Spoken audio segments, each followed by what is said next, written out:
Astro remedies ने नवग्रहों के विभिन्न दोषों को दूर करने के लिए गृह शांति सिद्ध ऑयल का निर्माण किया है। इसके साथ ही सभी देवी देवताओं को प्रसन्न करने के लिए पूजन सिद्ध ऑयल एवं आपकी हर समस्या के निदान के लिए स्पेशल सिद्ध ऑयल जैसे protection oil, relationship oil, prosperity oil, increasing sales oil, success oil व हीलिंग ऑयल बनाए हैं। साथ ही वास्तु दोषों को दूर करने हेतु वास्तु सुधार ऑयल व कई प्रकार के दर्द से मुक्ति हेतु एस्ट्रो मसाज ऑयल का निर्माण भी किया है। इन्हें मंगवाने के लिए इन नंबरों पर संपर्क करें 01145644139, 01145644140, 01145644141, 01145644142, 09811558158, 09910296999, 09212259996, 09278427313, 09868065666 और 09910355356। हमारा पता है भविष्य केंद्र A5/10 Paschim Vihar opposite Batra nursing home, नई दिल्ली 110063। ईमेल आईडी है jp_astro123@rediffmail.com। वेबसाइट है www.acharyajpsingh.com। ब्रेक के बाद आपका स्वागत है। आप देख रहे हैं कार्यक्रम भविष्य दर्पण। में साथ स्टूडियो में मौजूद है आचार्य जेपी सिंह जी। आचार्य जी, कॉलर्स लगातार लाइन पर बने हुए हैं। सबसे पहली कॉल लेना चाहेंगे सौरभ जी गाजियाबाद से हैं। जी, आपका बहुत बहुत स्वागत है। नमस्कार सौरभ जी, हमारी आवाज़ आप तक पहुंच रही है तो सवाल करें। मुझे लगता है कि इनसे संपर्क नहीं हो पा रहा है। नरेश जी हैं सोलन से। हेलो जी, नाम बता दें अपना। हेलो जी, आपकी आवाज़ आचार्य जी सुन रहे हैं, सवाल करें। हेलो, हाँ जी, मैं अपने पिताजी के बारे में पूछना चाहता हूँ। डिटेल बताएं उनका। उनकी डेट ऑफ बर्थ है 10 जून 1967 जी। समय और टाइम है सुबह के 8:40 जी। और जन्म है दिल्ली का। जी। तो मैं उनके बारे में पूछना चाहता हूँ, उनके ऊपर ना किसी ने झूठा केस कर दिया जी। तो आगे इसका रिजल्ट क्या निकलेगा? हमारे पक्ष में जाएगा कि मतलब कोई आगे घबराने वाली बात तो नहीं है ना? जी, कुंडली आपके पिताजी की बनकर तैयार है। जानेंगे आचार्य जी आपको क्या मार्गदर्शन देते हैं। देखिए, यहाँ पत्रिका के माध्यम से हम समझ लें कि ये कर्क लगन की पत्रिका है और लग्न में ही बृहस्पति और शुक्र की युति है। अब साथ में ही जैसे आपने ब्लेम की बात करी, अब ब्लेम क्यों लगा, सबसे महत्वपूर्ण बात यह आती है दशा से निकलकर, क्योंकि यहाँ बुध की दशा है, बुध के साथ सूर्य की युति है। अब मैं ये समझता हूँ ये ब्लेम आज नहीं लगा, काफ़ी पुराना ये दोष चल रहा है, क्योंकि बुध में जब केतु का अंतर आया था निश्चित तौर पर ये तब ब्लेम लगा। 2007 के बाद ये युति बनी। अब ऐसी स्थिति में हम पहले समझ लें कि क्यों बनी। ये बातों का बतंगड़, ये कह लीजिए बातों से बनती हुई बात आगे चली गई। कारण बुध वाक्पटुता का कारक भी है, वाणी का कारक भी है, और बुध की युति है चंद्रमा के साथ यह है। अब बुध जब चंद्रमा के साथ युति बनाता है तो बहुत सुंदर योग बनता है, यहाँ पर एक कवि का योग बनता है। पर ऐसी स्थिति में यहाँ पर ये कलंक क्यों लग गया, ये समझने योग्य बात है, क्योंकि यहाँ पर चतुर्थ भाव में केतु बैठे हुए हैं और चतुर्थ भाव की केतु की जो स्थिति है वहाँ नवांश में वो बहुत पीड़ित है, तो निश्चित तौर पर ये एक कलंक योग बना। तो ऐसी स्थिति में अगर हम इसे समझ लें कि ये कलंक योग कब तक आपका समाप्त होगा और आगे क्या समस्याएं दे सकता है, वो भी समझ लें। अब पत्रिका के माध्यम से मैं आपसे ये कहना चाहूँगा, यहाँ पर दशम की स्थिति में और देखना चाहूँगा कि क्या स्थिति है।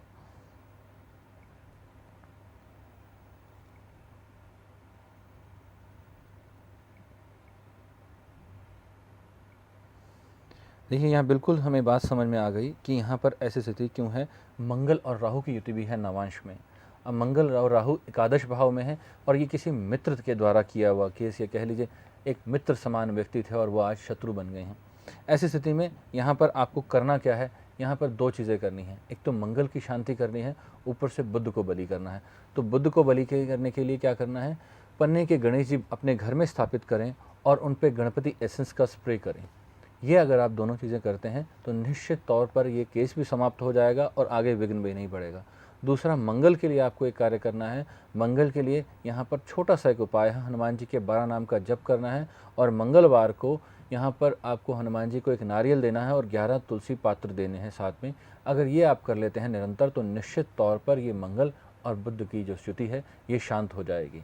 पर सबसे पहले मैंने आपको जो से बताया कि बुध को शांत करना बहुत आवश्यक है। तो यहाँ मैंने आपको बताया पन्ने के गणेश जी स्थापित करिए और उस पर गणपति एसेंस का स्प्रे करिए।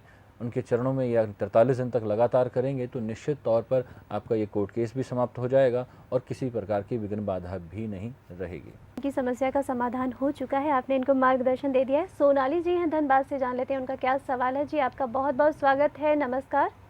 हेलो जी सोनाली जी। अच्छा गुरुजी प्रणाम। प्रणाम जी। गुरुजी मैं मेरे बेटे के बारे में जानना चाहती हूँ। जी डिटेल बताएं उनका। 7 अगस्त 2001। जी समय 10:13 AM। जी दुर्गापुर वेस्ट बंगाल। जी क्या जानना चाहेंगे बेटे के बारे में? अच्छा गुरुजी जैसा आज बता रहे थे, जैसा मतलब बृहस्पति और राहु का एक साथ रहने से गुरु चंडल दोष होता है, तो इसका 10th हाउस में वो है, तो आगे चल के पढ़ाई में ये कैसा रहेगा? बहुत अच्छा। देखिए कितनी एकाग्रता है एक माँ के अपने बच्चे के प्रति कि फट उन्होंने पकड़ा कि गुरु चांडाल योग मेरे बच्चे की पत्रिका में भी है। भयभीत होने की आवश्यकता नहीं है। यहाँ पर शुक्र भी उनके साथ युति बना के बैठे हैं, अगर आप देख पा रहे हो। कन्या लगन की पत्रिका है। यहाँ पर समस्या क्या आ रही है, लगन का स्वामी पीड़ित है। यहाँ लगन का स्वामी बुध जो है वह निचस्त हो गया। अब ऐसी स्थिति में निश्चित तौर पर हम ये समझते हैं कि ये बहुत लाभ नहीं देगा। दूसरी बात है, यहाँ पर अगर हम देखें, यहाँ दशा चल रही है बृहस्पति में राहु की, तो पढ़ाई में मन लगेगा ज़रूर, पढ़ाई करेंगे भी ज़रूर, पर बात जैसे मैंने पहले कही थी कि पढ़ाई काम नहीं आएगी। हमने साइंस पढ़ी है, कॉमर्स में जाएंगे, कॉमर्स पढ़ी है, साइंस में जाएंगे, और अगर हमने आर्ट्स किया है तो हम फैशन में चले जाएंगे। यानी कि बिल्कुल हट के चाहता है। तो जहाँ बच्चा जाना चाहता है वहीं जाने दीजिएगा, उस पर पाबंदियाँ मत लगाइएगा कि तेरे पापा इंजीनियर हैं बेटा, तुझे भी इंजीनियर बनना है, अगर तू नहीं बनेगा तो तू कुल से निकाल दिया जाएगा। अगर ये डेफिनेशन अगर आपने रखी तो निश्चित तौर पर इस बच्चे के लिए बहुत सारी समस्याएं आगे खड़ी हैं, और ये पढ़ाई जो आप जिसकी चिंता कर रहे हैं निश्चित तौर पर उसके लिए समस्या का कारण बन जाएगी। सबसे महत्वपूर्ण बात दोस्तों ये निकल कर आती है, जब भी कोई ग्रह की युति होती है तो निश्चित तौर पर उसकी अभिव्यक्ति उसी प्रकार से होती है कि वो किस स्थान पर बैठा हुआ है। अब जैसे इस बच्चे की पत्रिका में दशम भाव में बैठा हुआ, जैसे ही माता चिंतित हैं, वैसे ही आप सबके लिए एक चीज़ इंगित हो जाती है कि जिस भाव में बैठा है उस भाव की अभिव्यक्ति को वो परेशान करेगा। ये दशम भाव कार्यस्थल है, ना कि शिक्षा स्थान। शिक्षा तो ये पूर्ण कर लेगा, जैसे तैसे जो करना है इसलिए पढ़ लेगा। समस्या आएगी कार्य में। अगर गलती से ये शिक्षा के क्षेत्र में चला गया तो निश्चित तौर पर वहाँ से भागेगा इंजीनियरिंग के क्षेत्र में। इंजीनियरिंग के क्षेत्र में चला गया तो निश्चित तौर पर वहाँ से अकाउंटेंसी के क्षेत्र में भागेगा। यानी कि इतना ज़्यादा ट्विस्ट होगा कि व्यक्ति परेशान हो जाएगा। ये सारी चीज़ें हमें इंगित कर देती हैं कि हमारी रुचि क्या है। दोस्तों सबसे महत्वपूर्ण बात यह निकल कर आती है कि जब भी हम किसी चीज़ का ध्यान देते हैं या जिस चीज़ के लिए हम चिंतित होते हैं, वहाँ पर हम उसकी महत्ता को नहीं समझते, सिर्फ चिंता को पकड़ के बैठे रहते हैं, चिंता का पहाड़ बना के बैठ जाते हैं। हम ये नहीं समझते कि उस बच्चे को क्या चाहिए, उस बच्चे की नेचर क्या है, उस बच्चे को कहाँ पहुँचना है। पिछले ही दिनों मेरे पास एक माता आई, उनका बलिदान देखकर मैं बड़ा आश्चर्यचकित रह गया कि शत शत नमन करता हूँ ऐसी माता को। PhD की हुई है, इंग्लिश ऑनर्स हैं, बहुत पढ़ी लिखी हैं, पर उसके बावजूद भी जॉब नहीं करती। कारण क्या है, पिता साथ में नहीं है, पिता दूर हैं, जॉब बाहर है उनकी, इसलिए वो पास में नहीं है उनके। तो बच्चे को पढ़ाने के लिए कोई जॉब नहीं करती हैं। बच्चा टेनिस में रुचि रखता है और साथ में उस टेनिस की रुचि के लिए वो क्या बलिदान देती हैं, मैं देख के बड़ा दंग रह गया। कहते हैं आचार्य जी मैं सुबह निकलती हूँ, बच्चे को स्कूल छोड़ के आती हूँ, घर का काम करती हूँ, उसके बाद शाम को इसको जब खिला पिला के ट्यूशन से लेके आती हूँ, फिर टेनिस कोचिंग के लिए लेके जाती हूँ। टेनिस कोचिंग में फिर सारा दिन ही निकल जाता है। मैंने कहा टेनिस कोचिंग में आप क्या करती हैं? कहते हैं आचार्य जी 1000 बॉल होती हैं, 1000 शॉट मारने होते हैं इसको प्रैक्टिस के लिए, वो 1000 बॉल उठा के बास्केट में डालती हूँ। कमाल हो गया, 1000 बॉल्स। आप सोच के देखिए, आपको 4 बॉल उठने लगे तो कहें कमर दर्द हो गया, और एक माँ 1000 बॉल उठाकर वापस बास्केट में डालती है, सिर्फ इसलिए कि मेरा बच्चा एक चैंपियन बन जाए। हम तो कहते हैं परमात्मा उस बच्चे को जरूर चैंपियन बनाए जिसकी माँ इतना बड़ा बलिदान दे रही है। शत नमन है ऐसी माँ को। ऐसी स्थिति में जहाँ ऐसा हम बलिदान देखते हैं, वहाँ हम एक चीज़ भूल जाते हैं कि हम ज्योतिष के माध्यम से उसका और मार्ग प्रशस्त कर दें कि कहाँ दुविधा हो रही है, अब वो मेरे पास क्यों आई। वहाँ कारण क्या था कि बुध के अंतर में चंद्रमा की दशा चल रही है। अब चंद्रमा उसके फोकस को हटा रहा है, उसके गोल को हटा रहा है, बच्चे का मन भटक रहा है, वो साथ में गाने सुन रहा है, वहाँ प्रैक्टिस कर रहा है, यहाँ पढ़ रहा है तो प्रैक्टिस की बातें कर रहा है, यानी कि वो वहाँ पर डाइवर्ट हो रहा है। तो ऐसी स्थिति में हमें चंद्रमा को रोकना था, उन ग्रहों की युति को। अब चंद्र बुध की बात हमने जैसे करी, बहुत बड़े कवि शायर अगर आप उठा के देखें उनकी पत्रिका में तो बुध चंद्र की युति होगी, तभी ये शायराना अंदाज निकल के आएगा। तो ये सारी चीज़ें हमें समझ आती हैं, बताती हैं पत्रिका के माध्यम से कि किस तरह से एक व्यक्ति की नेचर में ये ग्रहों की युतियाँ अपना प्रभाव दिखाती हैं। तो वहाँ जहाँ पर इस तरह की युतियाँ हों, वहाँ भयभीत होने की बजाय उनका समाधान ढूंढा जाए। अब जैसे इस बच्चे की हमने बात करी, गुरु चांडाल योग जरूर है पर दशम में है, कार्यस्थल पर दिक्कत आएगी, कार्यस्थल की यहाँ पे व्यक्ति को समझना है, बुद्ध को यहाँ पर बृहस्पति को बलि करना है, बुद्ध को बलि करना है, निश्चित तौर पर समस्याओं का समाधान हो जाएगा।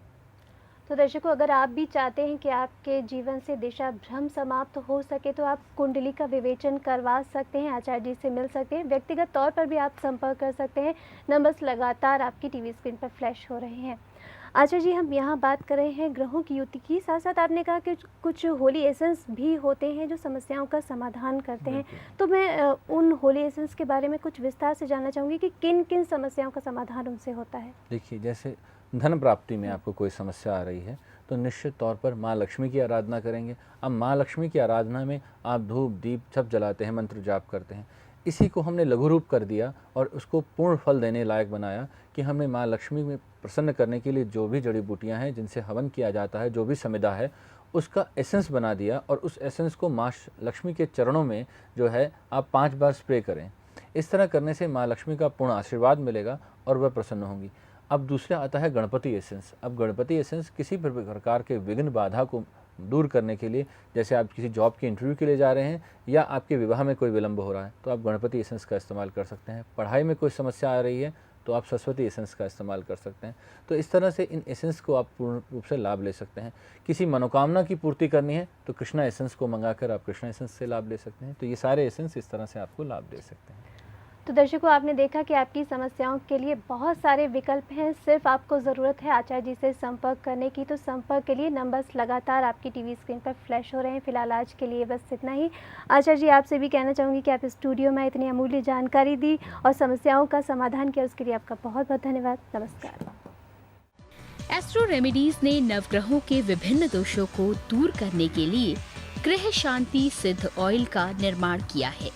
इसके साथ ही सभी देवी देवताओं को प्रसन्न करने के लिए पूजन सिद्ध ऑयल एवं आपकी हर समस्या के निदान के लिए स्पेशल सिद्ध ऑयल जैसे protection oil, relationship oil, prosperity oil, increasing sales oil, success oil व हीलिंग ऑयल बनाए हैं।